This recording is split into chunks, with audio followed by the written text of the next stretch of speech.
Hi, I'm Ryan. This is Jess from Seaport Spine in Boston. Today's video, I wanted to talk about jiu-jitsu and back pain. As a chiropractor who's taken casual classes of jiu-jitsu over the course of a few years, I just wanted to talk about what I've noticed from potential injury standpoint for low back pain or the lumbar spine, and potentially aggravating factors that could create low back pain. I will say to start, one of the best people to ask about this topic if you're rolling and having back pain is your instructor. They've had this question from other students, most definitely, and they should be able to impart some knowledge on the subject.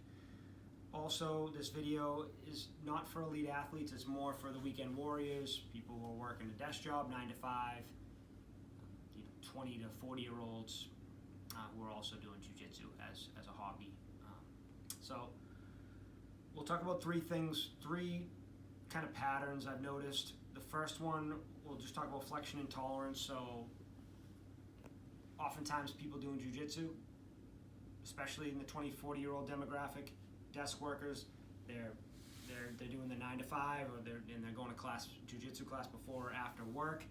They'll develop flexion intolerance. So rounding of the lumbar spine, whether in a posture or in a motion, will become painful for them. So they're intolerant to flexion or rounding of the lumbar spine.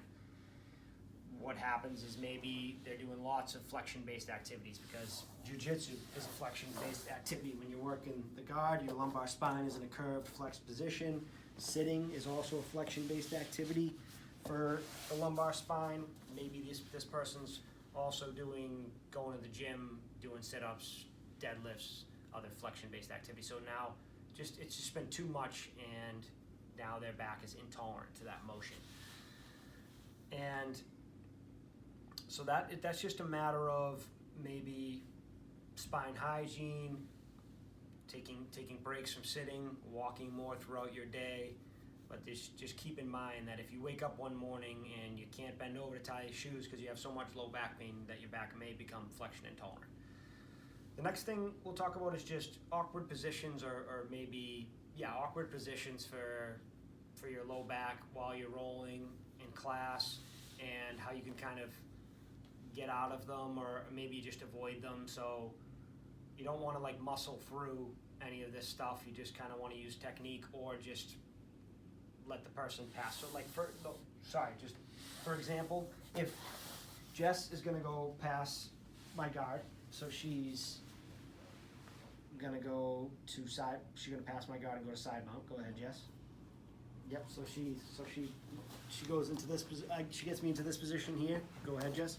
And she's got me really stacked up here. I don't want to fight in this position because my low back's kind of in a vulnerable spot. So go ahead and I'm just going to go ahead and let her pass here. No ego, nothing involved. No need to try to muscle and kick her off of me. Just let her pass. This stuff especially applies to people who are heavier than you. So that is one example. Another example would be, Jess, someone has you, someone takes your back and you're in a turtle position. In this position, if they're trying to flatten you out, don't do it just yet, Jess. If they're trying to flatten you out, just let them flatten you out. There's no need to. You're not a horse. Your spine isn't made to hold, a heavy person. Your spine will buckle in this position.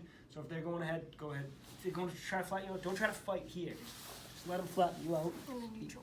And then and you can do wrist fighting or whatever you want from here.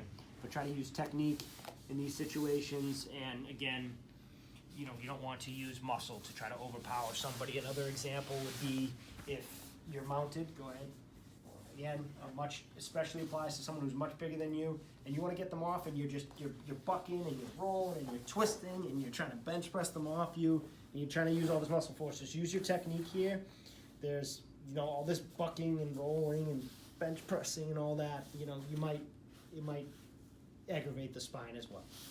So use your techniques to try to get out of these positions. A lot of jiu-jitsu, especially for beginners like myself, is you don't want to let people beat you, so you're trying to use force or muscles to overpower people, when you really should just be focusing on working on your technique, save the explosive strength for the real thing. Next issue is just kind of a hack. Is one other suggestion I have is to build your core endurance and stability. You can do this through McGill's Big Three is one way I would start, and I would recommend you start. We have a video on the McGill's Big Three as well, so it's just basically going to stabilize your lumbar spine and build core endurance. Endurance is going to be far more important than strength as far as your core musculature for back health, for health of your lumbar spine, to prevent low back pain. It'll allow you to build core endurance, will allow you to get through, train for longer periods without triggering back pain.